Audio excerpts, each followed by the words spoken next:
It's time for Geocache Talk. Whether you are at work, in the car, or wherever you are, we hope you enjoy this show about the great sport of geocaching. If you're watching live on YouTube, you can be part of the adventure tonight in the chat room and participate with others as they watch the show. If you are listening later, please give it a like and subscribe on your favorite podcasting app so that you can get all of the weekly Geocache Talk goodness. If you have not become a patron of the Geocache Talk Network, what are you waiting for? Patron levels start as low as a Bison Tube level at $3 a month. To sign up is easy. Simply go to the Geocache Talk website and click on the Become a Patron button, or go to patreon.com/Geocache Talk. Patrons now get the famous Blackout coin, invites to special events, and other really great items throughout the year. Become a patron today. Have you subscribed to FTF Magazine yet? FTF Magazine is the #1 geocaching magazine available. It is a quarterly magazine that you can be part of. Submit your geocaching milestones and adventures to be published. FTF Magazine is also interactive with puzzles to solve and the hunt to find Spartacus. If you can solve the puzzle or find Spartacus, then you will be entered in to win a special pack tag. Every new subscription, you will receive a special swag pack. Subscribing is easy. Just visit FTF's website, ftfgeo.com. Don't miss out and subscribe today. Logwork, the creators of the fantastic logbooks made with genuine Write-in-the-Rain paper. The logbooks designed for the micro-containers of the present and future, geared towards the hider who'd rather go caching than doing cache maintenance. Find them at logwork.com. That's logwerk.com. And hello, everybody. How are you doing, Jesse? Oh, pretty good. How about you? You know, I'm doing pretty good, but I do miss Gary today, to be honest, because usually before showtime, Gary and I send each other a bunch of stuff. Like I send him like my pizza pick of the day too, so I do miss him a little bit, you know. But do you miss the AI music? Ooh. This is a show where we have polygraphs hooked up, and I have to say I don't really miss it too much. I think that's an answer that would pass a polygraph. Just edit this out before he hears it later. Don't worry about it. Yeah. He's not listening now. He's busy. Yeah, definitely. But I think before we get into the meat of the show, we got a little bit of news on this one. Okay.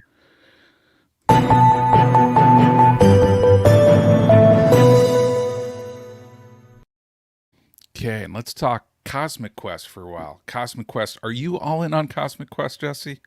If by all in you mean done by accident, yes. Oh, okay. Yeah, I did it. Well, yes.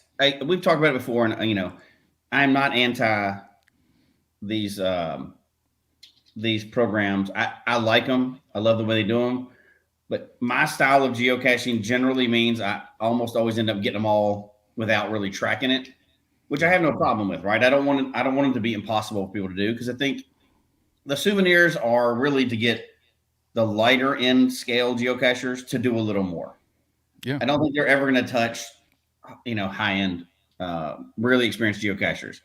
I think the promotions are cool. I love them.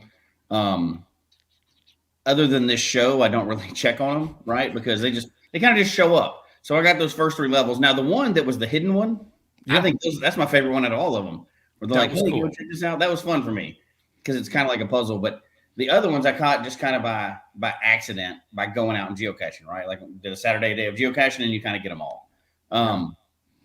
Now, I guess nobody has the final one yet, though. That's the interesting part of this. No. Because our good friends, the visitors from outer space, I guess they were having such a good time that they wanted to stay a little while longer. That's what I heard. I don't know if you heard that. That's the company line, I believe. Yes. Yeah. So I think. How do you feel about that? I don't know. I mean, to me, like remember, this is a polygraph show, so you got to tell the truth. Yeah, this is a polygraph show. So the polygraph show, I almost wish it was just we didn't get it, just cut off. Too bad. That's what I mean too. Because it's like one of those things. Like where does it place the urgency for future challenges like this? That's exactly what I was thinking. Yeah. I thought you were going to take the nice approach. No, be like, no. It's good for everybody.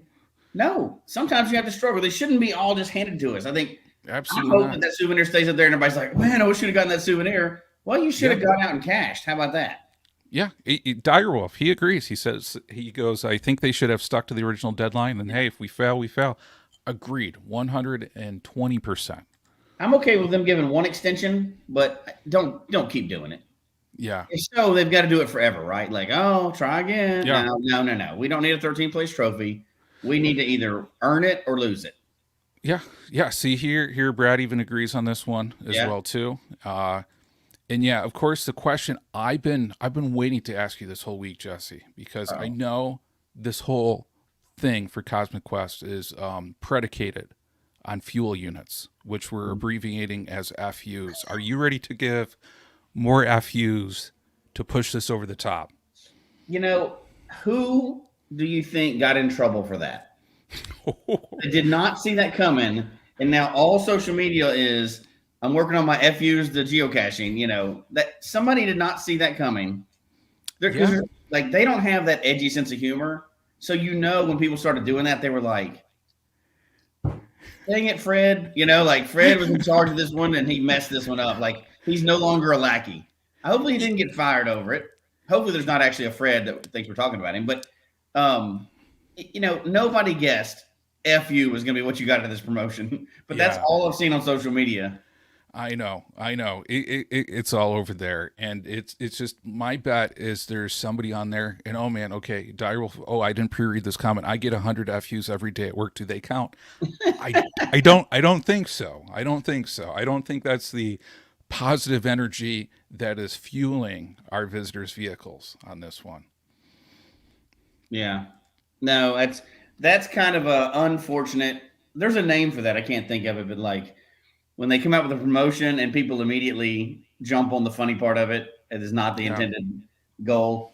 To me, I think it's hilarious, right? But I guess we said F you to the aliens. We're not going to get the souvenir, so it is what it is. I'm okay with it. It's okay to fail every once in a while. Yeah, I agree. I mean, that souvenir is just going to go unclaimed, right? Maybe they'll visit again next year. Who knows? Yeah, wouldn't that be cool? They recycled it back like 5 years from now or something like that. And what if, because we failed, the aliens and HQ just randomly archived like 100,000 caches across the world? Ouch. Or put everybody's account on delete for not delete, but on pause for a week. Like, oh, you can't cache for a week. Oh man, total full-blown alien retaliation on that one. That's right. I've seen Independence Day. I know where this is going. Yeah, and then we finally learn that Warregos were invented by aliens on this. That's one. Right. That's right. Just saying on that one. But I think though we got a little bit of news on here too. Shifting topics on this one. Gary, and I think I saw Gary in the chat room, so I guess he's not completely missing in action. But we want to give a big shout out to Gary, because Gary actually had a big major accomplishment earlier today. Right. So on this one, Gary, lean over to the left side or the other side a little bit. Okay. Oh man, and Jesse's out of frame. But Gary actually completed his Jasmer. So how cool is that Gary was able to do that on that side? That is good. I mean, that's a major accomplishment, getting your Jasmer done. It's, there's loops and everything else, but really the first time you accomplish something, it's so much more meaningful. Like Fizzy, Jasmer, all the calendar. And yes, there are crazy people that go loops of everything, right? But I think it's a huge accomplishment. There's not that many, we talked about this before, but there's not that many huge accomplishments in geocaching. There's a handful of ones that you're like, you've really put in some effort to do. And Absolutely. I think it's huge. Yeah. Yeah. Gary says fun find in Georgia, unless this is Gary AI, which I don't believe this is Gary AI. Yeah. But but hey, congratulations, Gary. That is awesome, man. Can't wait to hear more about that one. Yeah. Any other news, Jesse, you got out there? No, I don't think so. I think that's where we are. That was the big accomplishment. Most of my week was non-geocaching related. Got to pick up little things here and there, but nothing major. Had other life stuff to take care of this week. So hoping to get some in this next week anyway. And I guess maybe I'll help the aliens, a little bit. I hope so. If anybody needs help, it's the aliens, right? That's right. Yeah, for sure. So yeah, I'm hoping to. I know for me it was kind of a little crazy weekend catching up on some things, but yeah, next weekend I'm going camping, man, and I can't wait to find some cool caches on that side. So, Oh yeah, for sure. yeah. Are there any in the area we're going camping? Yeah, there's I'm earmarking some old ones to help fill in for my Jasmer too on that one. Oh, nice. So I think I could potentially pick up maybe 4 or 5 months on that one. Oh wow, that's a lot So in one weekend. which would be good because I think I need something like I think I got 30 months left. So Of your Jasmer? yes, Oh yes, wow, okay. yeah. So I got to make some progress, especially now since Gary is putting the pressure on me now to do it. So That's right. You got to be qualified by a certain time to be able to stay employed on Geocache Talk, apparently. So yeah, I Gary need to set the bar. I got to get out of this double secret probation that I think I could be on. That's sure. right. That's right.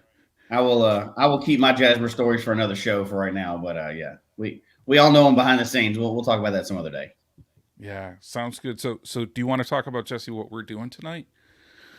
Yeah, we can. So I think officially we would call it a Dear Geocache Talk, right? We're gonna hit some of the questions that people send in a lot of questions. Some of them are very serious and real questions, and some of them are more fun, right? But we're gonna try to go through as many as we can. Some of them will just be goofy, but some of them are serious questions, and we all kind of run into these things. And because I think for us, geocaching it's more than just a game after years, right? Like your friends and family and everything are involved, so it becomes like your whole social sphere in some aspects, right? Not completely, but I guess a lot of it. So things do come up over time, and you do have to navigate some of these things. So I think it's those questions that are kind of weird, like you don't necessarily going to bring them up at an event, but you do want to chat, and this is our group to chat with, right? So I think Absolutely. it's a timely thing in that geocaching's in full swing, and we've got the promotion, we're doing all these other things, and the fun ones are going to be funny. But I also like the fact that we have some real questions as well. Do we want to dive into those right now, or? Yeah, I'd say so. I'd say before we do that, just Mr. K Blast on here. John needs to do a pizza trail. I heard John is waiting for a guy named K Blast to pick a weekend in September when he's available. I believe that's where John stands on the pizza trail on that side. That's interesting. But Jesse, let's dive in. Why don't you? You want to get to the first one? Yeah. Why don't you pick it? All right, let's go. Let's just start from the very top because we got several questions in. We want to get to as many as we can. All right. This is a serious one from the very beginning. So, do we want to say we'll just keep the names out of it? How about that? Yeah, that's fair. I don't know if we said it was going to be anonymous or not, but let's just keep the names out of it. People can out themselves if they want to, because a lot of them are in the chat room anyway. But all right, so this is kind of more along the serious lines. Dear Pizza Mafia. So there's a little play on words there.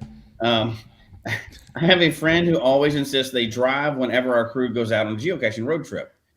Then when we're on a power trail, they're the only one who doesn't have to be a jumper runner because, in quotes, insurance doesn't cover other drivers.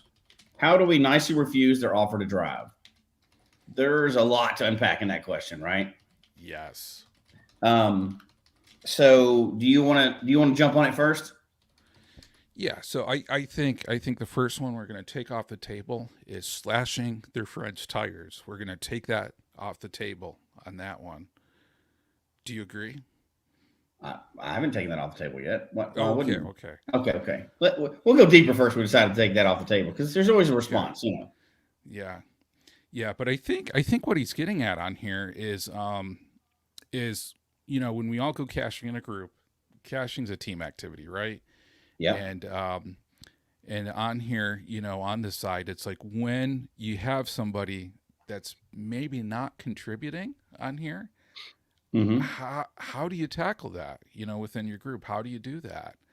And this is a good one because, I've heard from so many people when you're out there geocaching as a team, you got somebody that doesn't do something, nobody says anything. Yeah. And then everybody kind of approaches that person a little bit different on that one. Right. Yeah.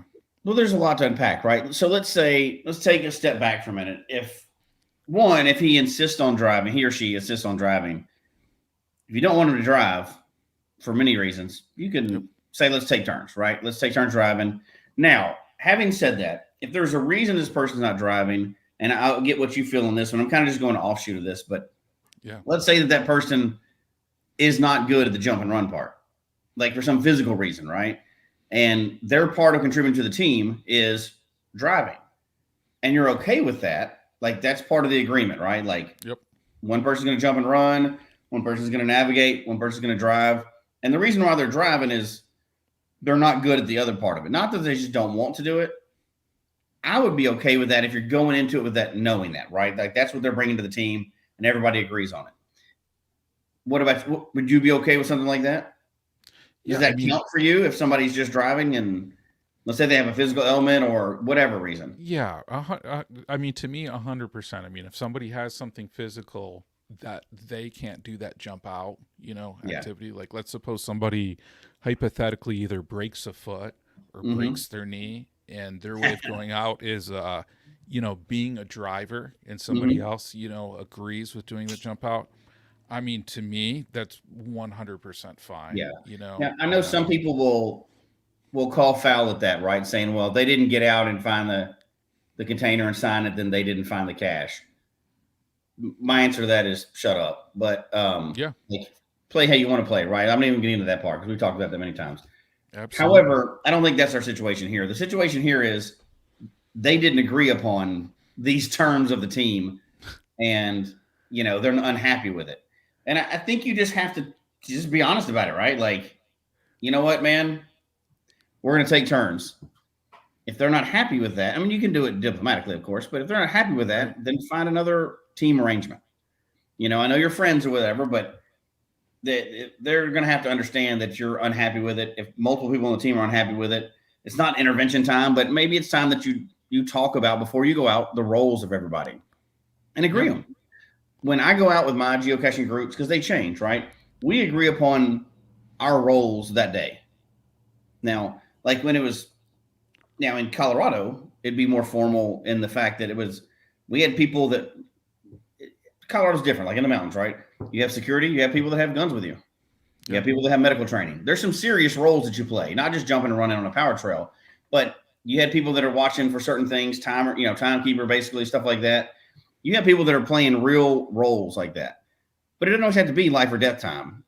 When you're just doing a power trail, you're running down and doing stuff, I think you have to discuss those roles before you go out and then bring it up then. Don't just sit and like be angry about it, because that's going to break up a friendship. That's going to break up a good geocaching team. I think you just have to bring it up and talk about it. Specifically discuss your roles. And like we talked about before, not just your roles, but your goal. Yeah. What's your goal of the day? If your goal of the day is to get 100 and I'm thinking at 25 that we're done for the day and we're going for barbecue or in your case, pizza, I'm going to be unhappy when both of us are going to be unhappy when we don't reach those goals, right? Like, you think we should be pumping to 100. I'm thinking 25 and it's lunch. I think that's an important conversation to have ahead of time, goals and responsibilities. And I think that'll solve a lot of this problem from the very beginning. Yeah, I agree. You got to have those starting out, because I mean, if you're with a few people and you think you're just going to go out for like 1 hour and that's it, and then it turns into like 12 hours on that one, multiple states away, coming back on that one, you got to voice it up front with what your goals are, and then how everybody's working together to accomplish that. No doubt about that. Yeah, and that's saved a lot of time for me in the past, and just speak up too, right? Like I was on that cruise recently and happened to run into a very prolific cacher on the boat. So we got together. I had a car already rented, so I was like, "Hey, you can jump in. We're going to go get this certain cache." He's like, "Oh, great." Now we talked about it along the way, and I'm not even going to bring up his name because he's one of the top 2 or 3 cachers in the world, right? People know him, but people always complain about everybody. I can attest that guy caches at high speed. I've done a lot of caching. That guy caches at high speed. He can find a crap ton of caches. He's a good, he's going. However, Christy and I were more sightseeing than caching. We're getting a few caches, but we're sightseeing. So we talked about that, and like he would have found every cache in Alaska while we were there. We're finding just a handful, and then we're going to go look at sites, right? Of course, he's been all over the world.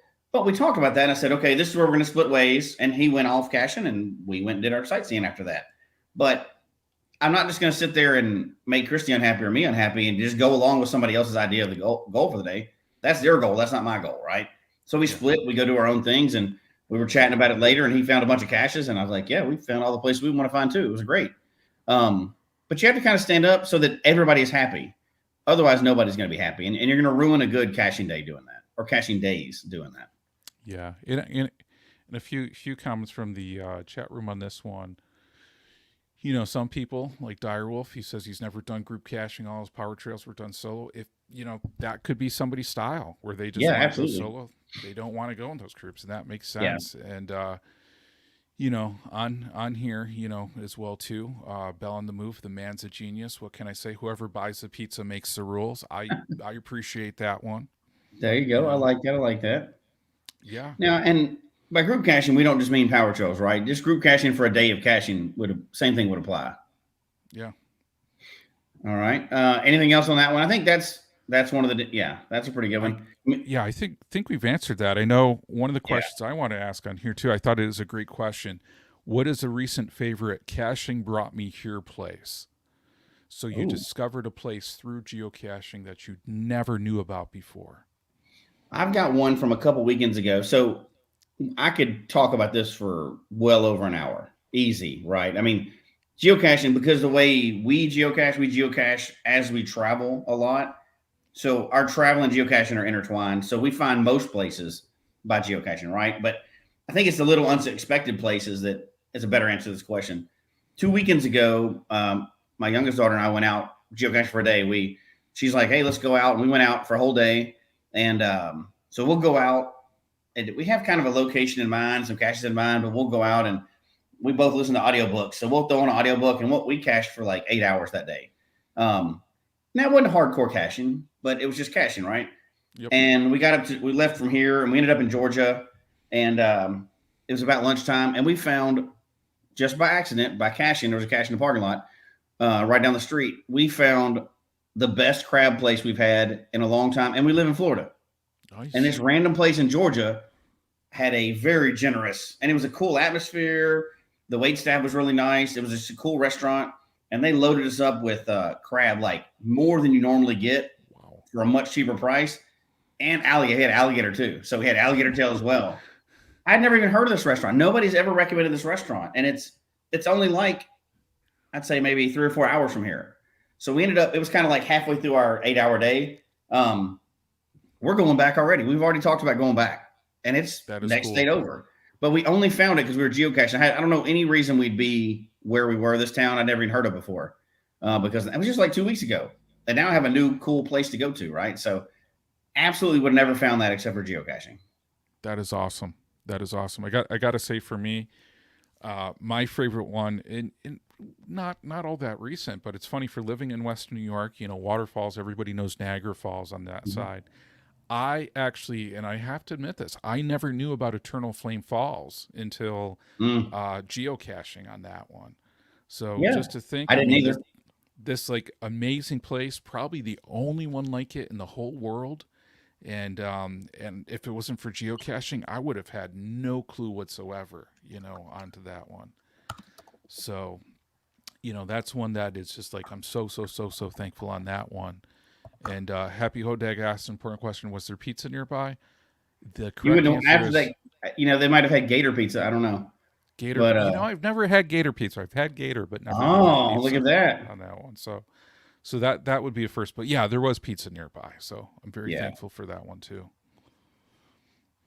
Now, I think you could do hours and hours, and I think all of our people listening, everybody could name a place that they found because of geocaching, and probably a dozen right off the top of their head, right?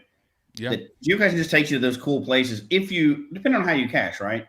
For me, it does, because we cache and explore at the same time. You know, kind of half and half. Now, some people go and target, and you know, they're hardcore, and they're doing like a trail and everything. And everything else. You're not necessarily going to come up on a lot of places, but you still might.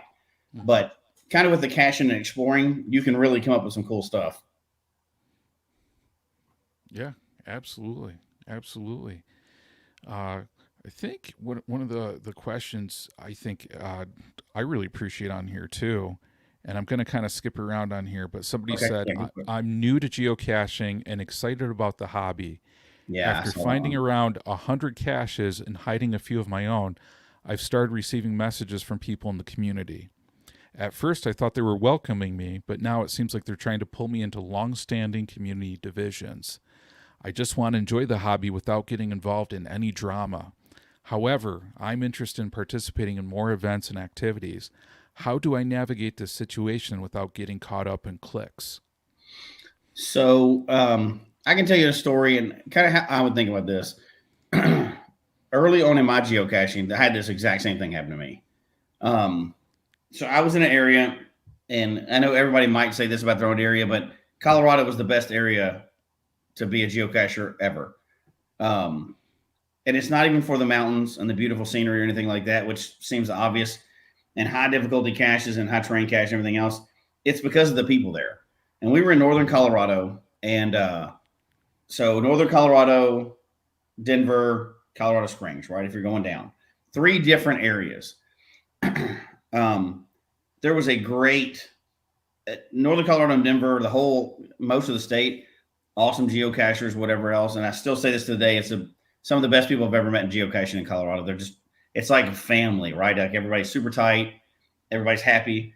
Years and years ago. So this does not reflect on current cachers, right? Years and years ago, when I was first in the game, there was some groups that were kind of cliquey. Mm-hmm. And I kind of got sucked in. Same thing. I got messages. Hey, you want to check this out? I was like, oh, that sounds cool. Whatever. I didn't know anybody in geocaching yet.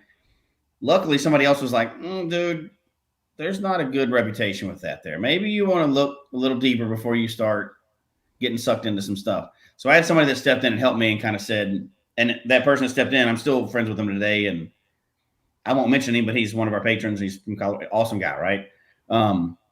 But it's easy to get pulled into stuff like that. I pulled back out of it, and kind of what I did was I started going to events. I would check out events, and if there was drama, I'm out. I'm not interested in that. And I started controlling kind of my future in there by hosting a lot of events. So then I could tailor kind of what was happening at the events, find out my people. Then you can start really going, okay, this is a group of people I like. This is a group of people I like. They may be into something else. I'm not really into that. You can kind of tailor that around yours because you can host your own events. So I would say host some events and kind of just watch for a little bit and see who's into stuff. I would assume this person does not want to be involved in the drama. That's what they're telling us. Yeah, you don't have to be, and just stay out of that.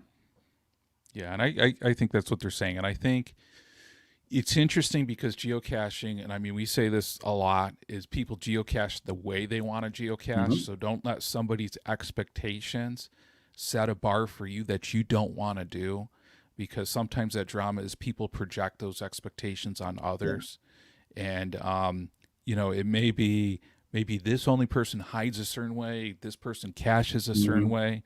But the bottom line is, if you're playing the game and you're having fun doing a certain way, don't feel guilt that you have to play it the way these other people want to play it, especially if you're a new person and these other people have been playing the game like forever on that side. So they're going after stuff that newer cachers probably wouldn't go after. So, I think that's the big thing. Don't feel like you'd have to adhere to somebody else's standards and interests at those events. Yeah. Because and you'll see some of that too. Yeah. Sorry, go ahead. Oh, no. Because, I mean, if you do, it may change the game. It may sour you pretty quick on that one.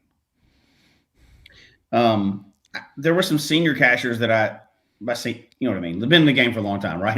Not literally seniors. But there were some senior cachers and even some that have been in the game for a little while that I noticed would kind of bully or belittle newer cachers sometimes. And that's one thing that soured it for me. And I immediately, instead of getting this big drama, because you can find the drama, right? Get on the boards, get on Reddit, whatever. You can find the drama if you want it. But I just gravitated away from them, and I would get behind and support new cachers. That was my thing.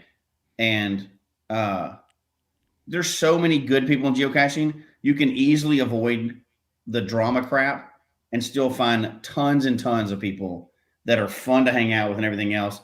Absolutely. And, just ignore them. People that like, those are the same people that are losers in real life, right? If you're going to be a loser like that and be all flame wars and all, because you'll find all that crap, right? Like you'll find out they're a loser. They're always a loser, right? So just ignore them. Don't let anything like that sour the game for you. There's too many awesome experiences. Like John and I and Gary and all, we've been playing this game for a long time, and I wouldn't trade it for anything. I've had a blast. If the game ended tomorrow for some reason, because we said F you to the aliens and they blasted us, I would still look back on all the awesome times I had and be super happy about it, right? And I'm literally tattooed on my leg. I got this game tattooed on my leg. People are like, well, what if you stop playing the game? I spent a decade playing that game. You know what I mean? That tattoo always lived with me because I had my daughters grew up in it and everything else. There's too many positive things to let some people sour. We've all been through it though, right? If we're honest about ourselves, there's something that happens every once in a while and you get mad and you're like, I need a break. I'm mad about this thing or whatever this thing is or whatever. But once you step away from it and get away from that toxic part of it, there's just so much good stuff to come out of the game. You can find the good stuff. Yeah, absolutely. There's so much good in the geocaching community for sure. Absolutely. Yeah, no doubt. Let's see. Is there one, Jesse, you want to take next? Yeah, there was one I wanted to make sure we got to because I know if we start talking, we can easily run out of time. There were some good ones in here. This is kind of all right. Let's see. Okay, here this is a short one. I think we can do it quickly. And the question is: are geocachers allowed to monitor, judge, and police your geocaching account? So this goes into a lot. I saw it and it made me think of a few situations, right? And like, I know there's some people, and this is a rare situation, but I know there's some people that keep their stats private. That seems like a weird thing, except for there are other people that judge how people cache and are kind of like talk about them and everything else. And there's like those cheaters groups and everything else on Facebook. Again, I think everybody should play the game how they want, but nobody has the right. Everybody can judge. Can't stop somebody from judging somebody else, but they don't have the right to police or kind of like control what you do. They can even monitor and watch your stats. Who cares what everybody else thinks, right? Like, I don't care a bit. And there'll always be people, especially for the accomplished people, right? That stand out for some reason. The first person to do this, or maybe you're the first person in your area to get 10,000 fines or something. I promise you, there'll be somebody that says you cheated. Who cares? Like, nobody has any control of what you do. Let them judge. Who cares? You go and play. I know this is a thing that we keep saying, but you go and play and share that time with your family, share that time with your friends, however you want to do it. Nobody else matters in the game. And if they're talking to you too much, or they're if they're commenting directly to you, you can address that however you feel comfortable addressing it, right? Like, just ignore them or tell them what for. I don't care. But nobody else's opinions matter in the game. Only yours and your friends and how you want to play it. People get caught up in that, and Facebook, Reddit, and the boards are full of petty little people complaining about other people. But I guarantee you those people do the same thing in all aspects of their life. Are there some people that cheat in the game? Of course there are. But guess what? Nobody cares. It's not going to get them any money. It's not going to get them anywhere. You play the game how you want to play it. And now, if somebody does, just on a quick, if somebody is harassing somebody about that, there are remedies for that, right? You can contact HQ. You can have a dispute with them. You can let them know what's going on if it's that serious. But mostly it's just petty little people, and you can ignore them and move on. If they are harassing you, do reach out to HQ. HQ will take care of that. They're not going to let anybody be harassed that they actually get a report on. They're pretty serious about that. They'll close accounts. They'll do all kinds of stuff. Yeah. And I think Struck 2 brings up a good point too on here. Some people hide their stats because they don't want others knowing that you're away. And you can do that. If you feel you want to limit people viewing your caching stats, your pictures, etc., there's settings in there that you can adjust and what you can do on that one. So certainly for people, if they want that higher level of privacy, feel free. You know, again, it's how you want to play the game, what you want to disclose on that side. So feel free That's to change legit those too, settings. though. That is a legit point that we don't want to talk about. We don't talk about a lot because it kind of goes down a security safety issue or whatever. But there's a lot of single people or people with kids or whatever else that you do have to think about your safety, you know, in all social media without getting, you know, like a lot of times if I'm going to post up on social media, it's probably a couple days late or whatever. Like I posted the picture of British Columbia the other day and people were like, oh, congratulations. Hope you're having fun there. Well, I'm not there. It was a couple weeks ago. Yep. But at the same time, maybe I don't want to let everybody know that I'm out of the country and my house is empty, right?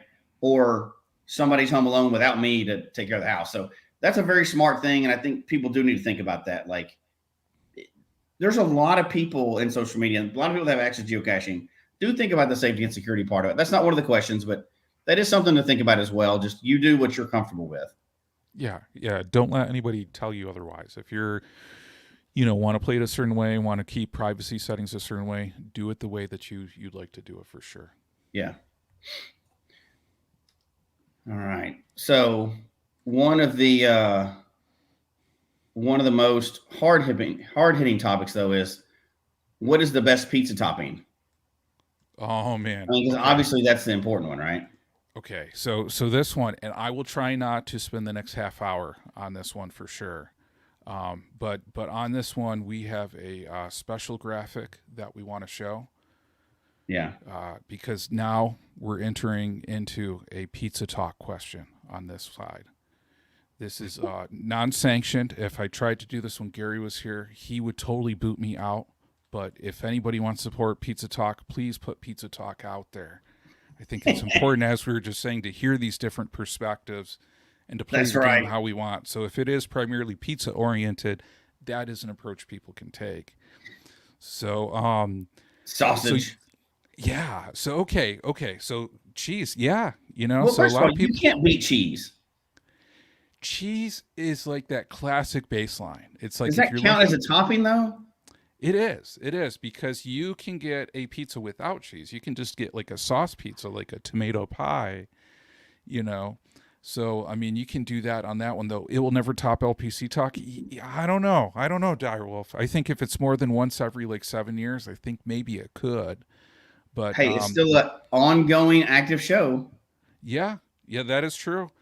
Yeah, and Pizza Talk show once a week. Yeah, I'd say everybody, all your Pizza Talk, please send those to geocachetalk@gmail.com. Dear Gary on that one. No, but can you actually pick your favorite topping? That's a tough one because I go through phases of my favorite topping. Oh, okay. Kind of like geocaching. Yeah, absolutely. Like I'd say if it's like a veggie pizza, like veggie with other people, like mushrooms. Mushrooms have to be there if it's with other people. If it's like with meat eaters, pepperoni.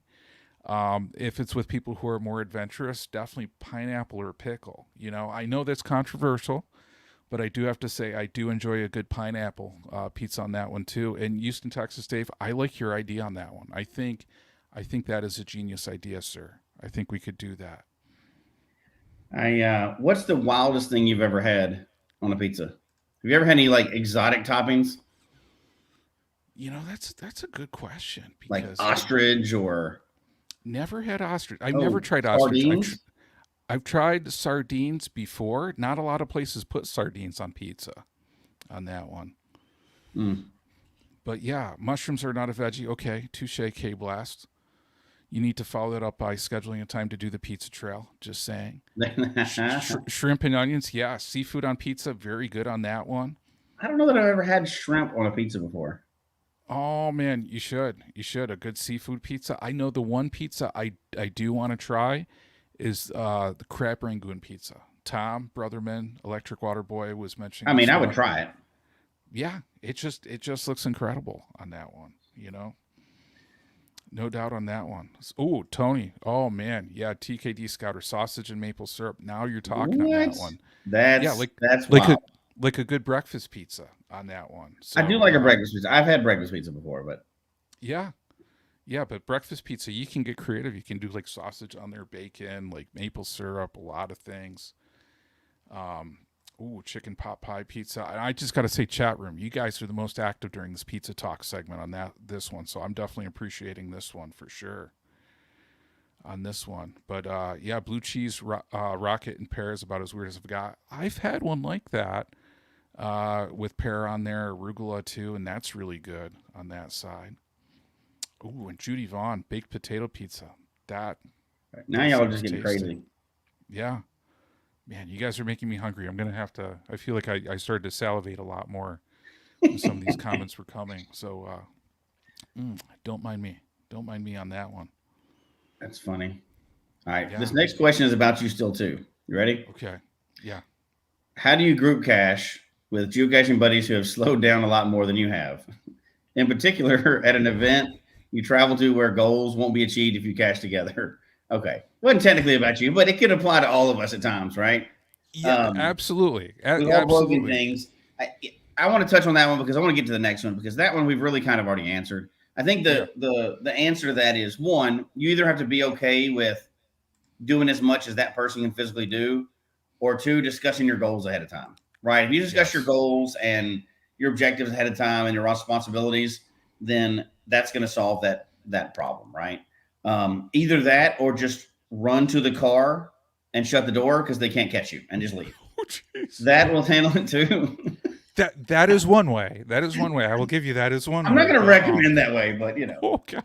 Yeah. I mean, getting back to, it's about goals. It's what people can do. And sometimes it's physical. Sometimes it's like maybe mental barriers too on that one. Yeah. Cause I'll say, as somebody who likes to hike, when I was in a lot better hiking shape a few years ago, one of the things I used to love to do is find out what people's top mileage were in a day, like doing and saying, do you want to top it? So if somebody was like, I've only done 10 miles in a day, I'd be like, you want to do 12, see if you can do it, Yeah. But that requires like a good situational awareness too, and how that person's doing. It does. So it's not just setting that goal up front, but it's also setting that goal, or that just kind of monitoring things and seeing how things are going. Because if something doesn't seem right and somebody's out of where they should be, you got to adapt to that, And I think that's a tough one, because sometimes as geocachers, we have a goal. If it's like a number, if it's like doing so many of certain things on that side, but we got to be safe too on that one. So, Direwolf says, don't slow geocachers, just sit in rest areas and do adventure labs. Well, I know I do. So, oh God, I love it. No, so I think that's kind of the other one, but we'll move on past that one because I think we've kind of answered that one. But I think it's a real question, right? Like, we have groups of people, and I'll say personally that I cache differently. Like, when I get to cache with some groups that I know cache a lot slower speed, I know that going in. Yeah. And I'm either going to do it or not. And some groups I go with, they are high speed cachers, and I know we're in for like a hard day when I go with them.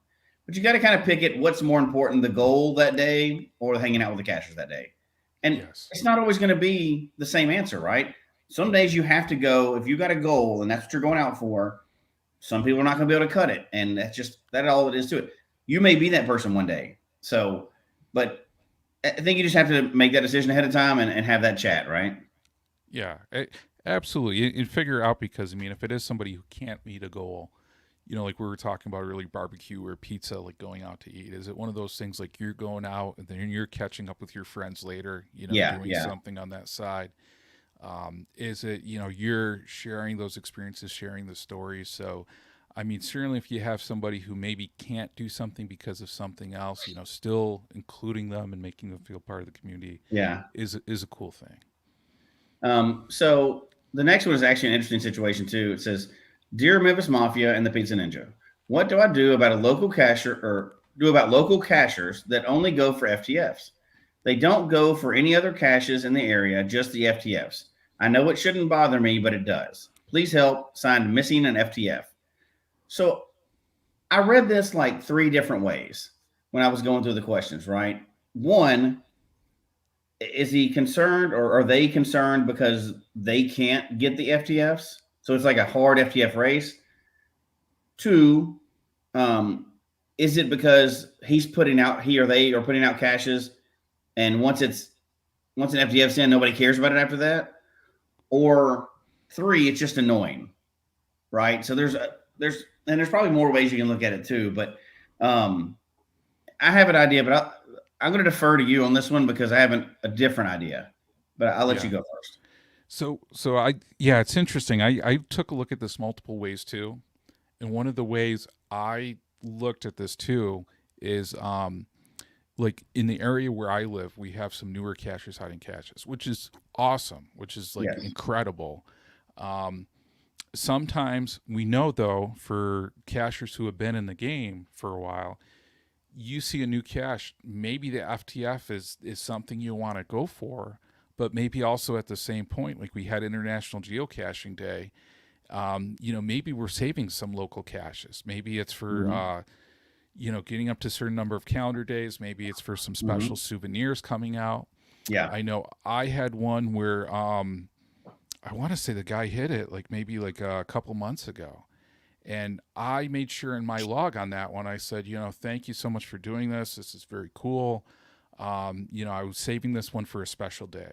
And it was International Geocaching Day. And I wanted to make sure I saved this for that special day on that front. Yeah. Because I didn't want the newer cacher thinking why aren't these old seasoned cachers like finding my cache on here? Okay, yeah, I see that. But I kind of wanted to walk through that thought process and saying, okay, maybe people save it for something, because that's one thing I don't think people get when they're newer hiders on that one. Yeah. When people get that FTF and then it's like nothing for a while. Right. That's very disappointing too. Yeah. Like if you're a hider and FTF is the only thing that matters, that's very disappointing, right? That's a harder thing to combat than the other parts, I would say. Now, if just on the slight chance that they're saying people are racing for the FTFs and they're trying to get FTFs, that's a great problem to have. So hopefully that's not what they're saying, right? If you live in an area where when a cache comes out, everybody's racing to get it, wants to be FTF, that's awesome. That means you have an active community. It's fun. FTFs don't matter, by the way. They don't count as any official stats for anything. That's awesome. That means you have a very active community. Now, if you're and FTFs are so controversial for many reasons that we don't want to get into, right? Like, how do you claim them? Who gets the FTF on a challenge? All this other stuff, right? An Earth cache, when they answer them, all this other stuff. But let's just avoid that for a second.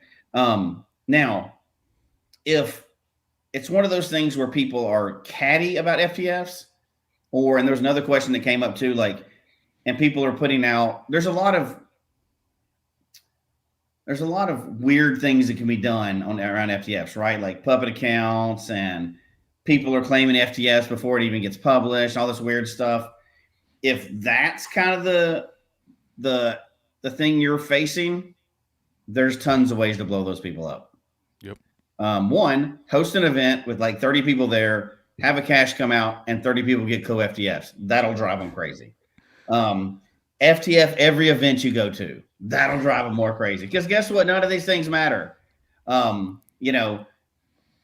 Do all that kind of stuff. There's stuff you can play if that's what you're doing. If you have that annoying crowd, play back with them because it doesn't matter. If it's FTF or nothing, I think all you could do would be to really put out some good caches and try to promote those good caches to get other people finding them after that FTF, right? But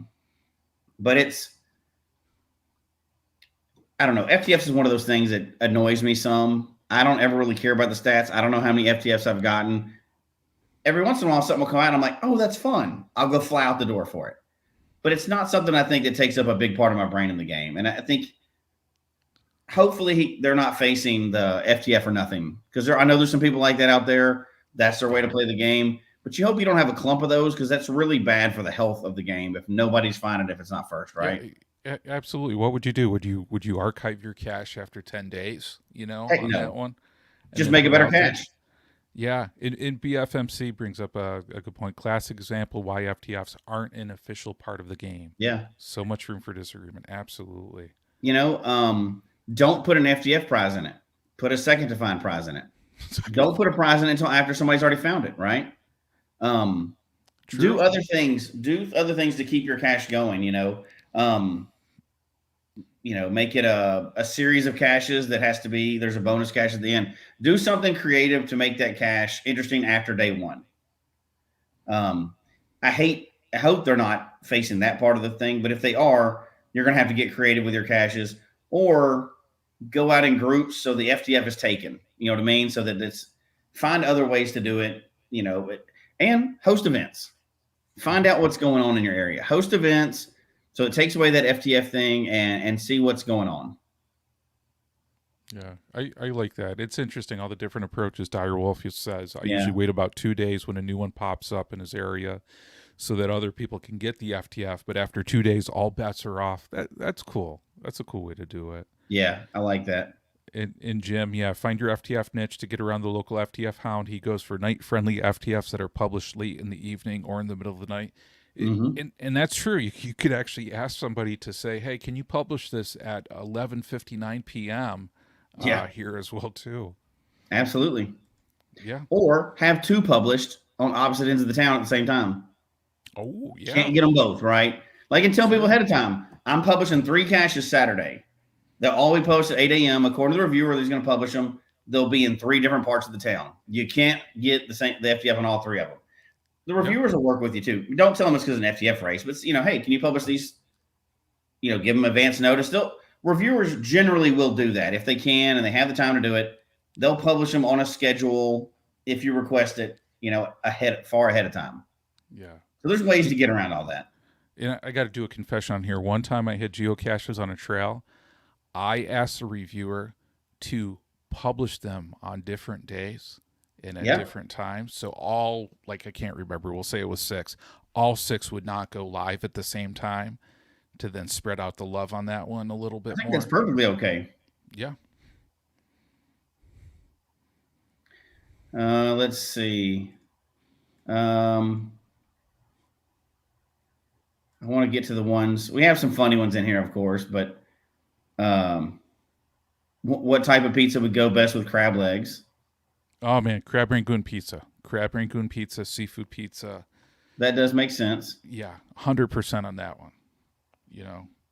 I'll fire a couple of these at you because we're getting towards that time, but some of these are pretty funny. What's the most creative way to explain to a muggle while you're crawling around in the bushes with the GPS? Oh, jeez. That's an interesting one. I mean, I've heard people say, lost contact, lost car keys on that one. Sometimes I like to be honest and I say hunting for treasure. It's honest, right? Yeah. You get a little bit of crazy look when they're really hunting for treasure in a bush or crawling around on here, right. On that side. But I don't know about you, but I don't try to look too crazy on that one myself. I know sometimes as geocachers, we look pretty crazy as is on that one. But yeah, especially in our own communities, it's we probably don't want to be like that crazy guy in the bushes that we. Yeah, I think it depends on who you are as well, right? True. So if when it's my daughter and I going out, we can do anything we want to, especially when she was young. We could play, crawl through bushes, go anywhere. Nobody's going to question us at all. It's a dad and a little kid, right? And it depends on who you're talking to, right? Also, if it's just me alone, especially if it's in the evening, I'm not going to crawl under a bench where a lady's sitting and freak her out, right? That's not I ain't trying to get arrested. But or you don't want to scare somebody, right? You start acting weird and somebody might physically be scared of you and they should think, what is this weird person doing and why is he sneaking around? That can cause fear. That's a bad name for the game. Generally what I do is I'm very loud about it and I'll tell them, don't mind me. I'm doing a scavenger hunt. I have out of 1,000 times I've said that, maybe one person has asked more questions. No, when you say scavenger hunt, people are like, "Oh, whatever, go away." Pokemon. Yeah, you guys are crazy anyway. Yeah. Huh? Yeah. I have had them ask if you're playing Pokemon, but outside of that, usually when I just say scavenger hunt from the very beginning, and people immediately lose interest. They do not want to hear anything more because they think you're going to sell them something, right? Like you're going to talk to them about something or sell them something, and they're done after that. I've never made up a story, I don't think, ever about it. I think I've always said just a scavenger hunt. You've never, I see K-Blast as a comment here, we'll read for the audio listeners. Once I had the police called on me, there's a drunk dude who passed out under a bush over here. Why were you caching drunk? I don't understand.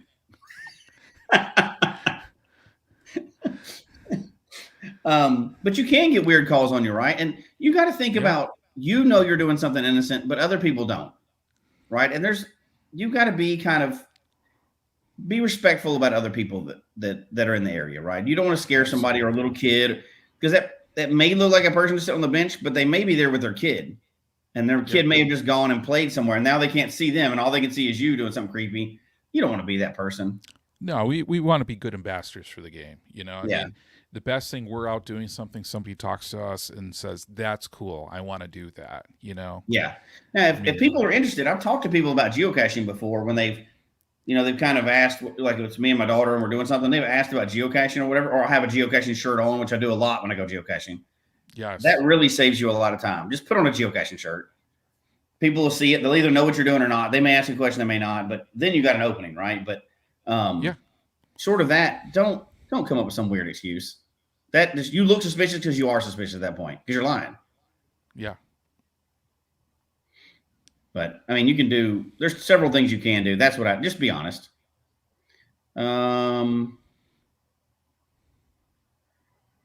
What's the funniest excuse you've heard or used for not finding a geocache? Oh, jeez. I'm trying to think on that one, because what immediately dropped in my mind when I heard that was like the logs that you see, like I saw it but couldn't climb to it, like on a tree hide, but they still claimed it.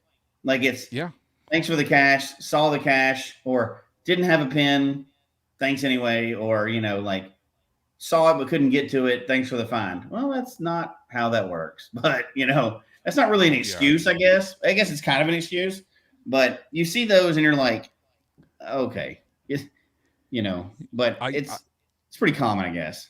Yeah, I had one the other day. I'm glad the cacher sent me an image and messaged me. They said, we think we found your cache, but there's no lid on it and it's wet inside. And they showed me a picture of the container they thought was my container. Yeah. And needless to say, somebody must have went to a dispensary and picked something up and left it near ground zero on that one. And it was a newer cacher, so I had to explain to them that was not the cache and that they should get rid of that if they could. That was just trash? Yeah. Correct, yeah. Was there weed in it still?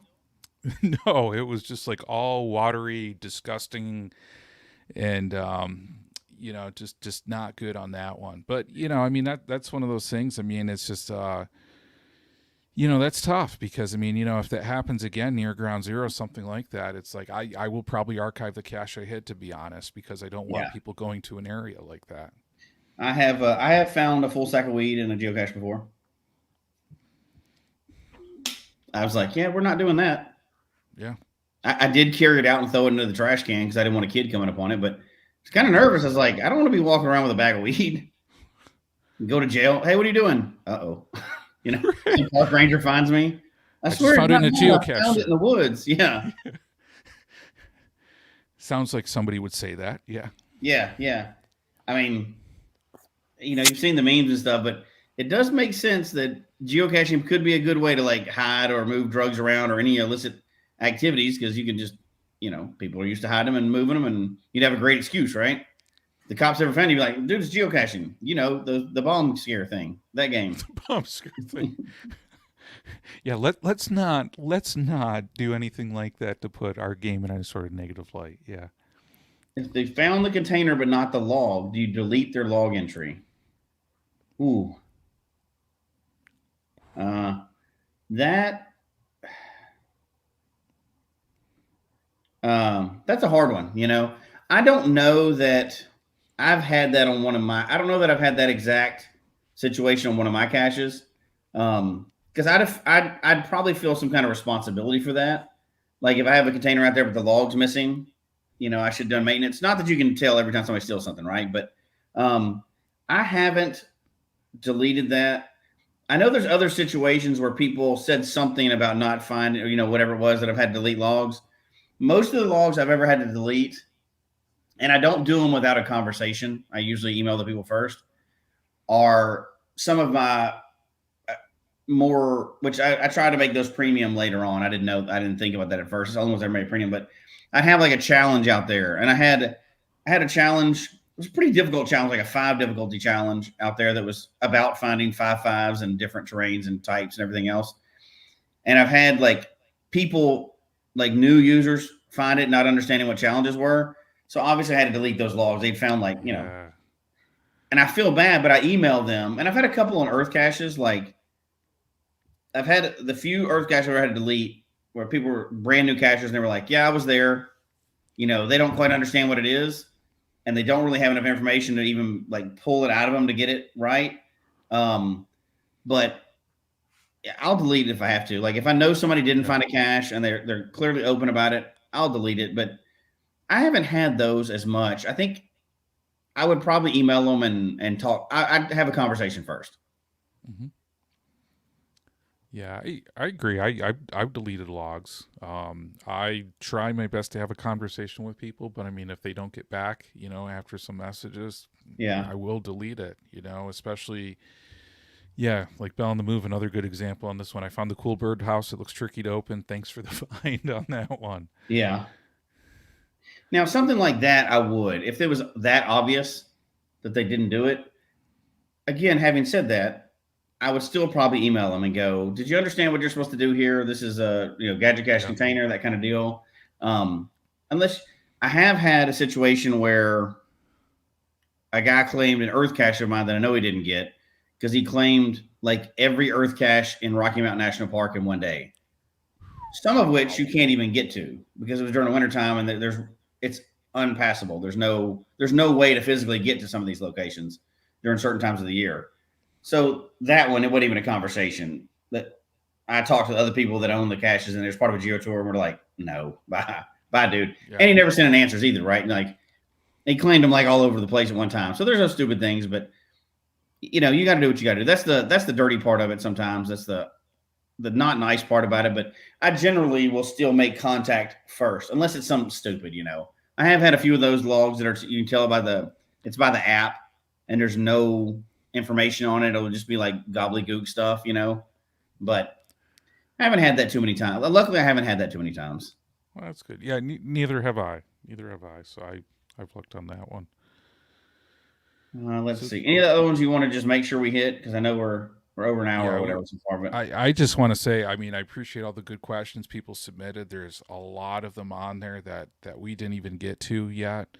One on here I want to make sure we answer because this person was a patron, and I think they put a lot of careful thought to this question. Is Dear John and Jesse, let's say I have this geocaching friend who lives away from me, say in the furthest southeastern part of the United States. He is a massive fan of reverse where-I-goes, and I want to do something special for him. Maybe a massive reverse where-I-go geo art. Yeah, that's a good idea. But I don't live there to create or maintain this gift for him. How could I honor Jesse or his friend when he lives so far away? I would suggest taking up a game called Munzie. Just quit geocaching and go start playing Munzie instead. Now, here's the thing. As much as we know reverse where-I-goes, where you just fill in the thing, is a lazy way to do it. It was neat when it first came out because it got people to do where-I-goes. Yeah. If somebody did reverse where-I-go power trail geo art in Florida, I'd still go do it. There's no doubt, even as much as I dislike those, they're where-I-goes. I don't get to do them that often, so I'm going to go do them, right? But yeah, he's so funny. He's so funny with his questions. I hope he stayed up at night thinking of that one. Oh man, just messing with him. No, I'm just playing. But yeah, you should quit geocaching. No, that's not the advice. Don't follow that advice.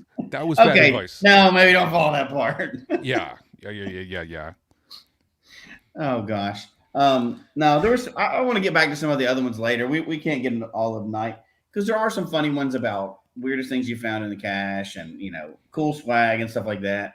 I'd like to get to those at some point, but thunder. But I like the ones that sent in. We had some funny ones, but I like the serious ones because this is kind of our social fabric, right? I mean, it's more than just a game we're playing. You know, after more than a decade, you know a lot of people in the game, and a lot of that is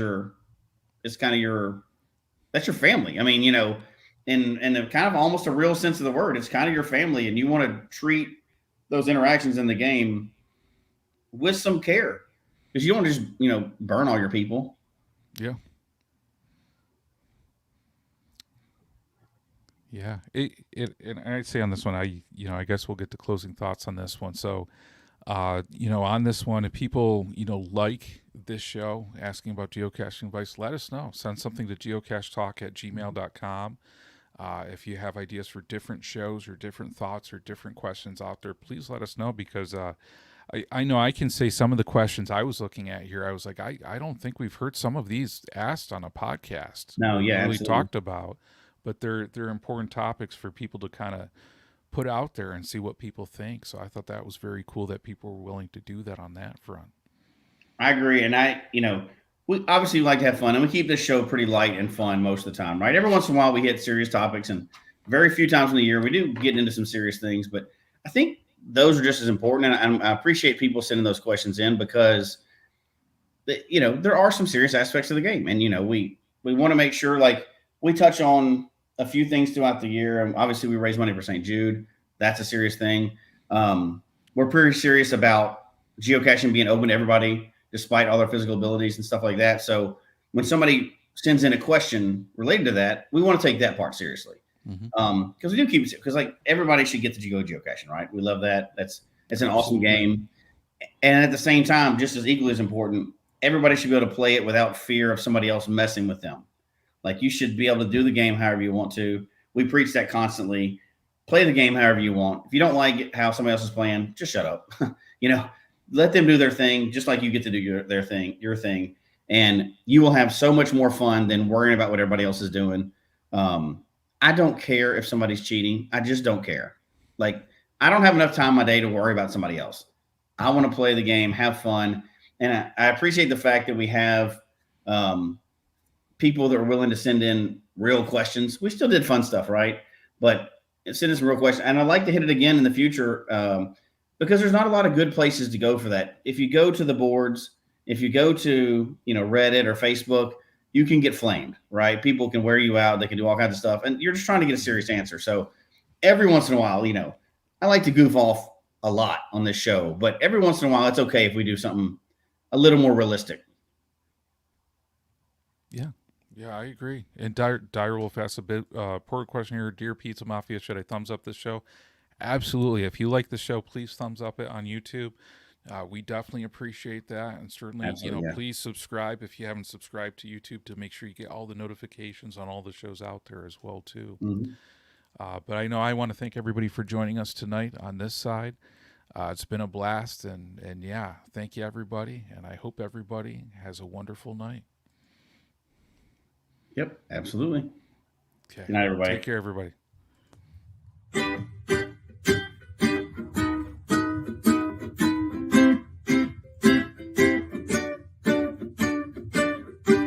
May your finds be many and your DNFs be few. May the terrain and difficulty both be less than 2. And whatever it is you're looking for, may it find its way to you. And may we all meet again. Folks, we hope you've enjoyed the show tonight. Please email us your comment at geocachetalk@gmail.com. Don't forget to follow us on Twitter, Instagram, and Facebook. The show can be found on Apple Podcasts, Stitcher, Radio Public, or Spotify, as well as at the Geocache Talk website. Don't forget to click that subscribe button below and ring that bell notification so that you can see and hear the show on a weekly basis. And tell your friends about the show. Get them involved with us in the chat room. And until next week, don't just talk about geocaching, go geocaching.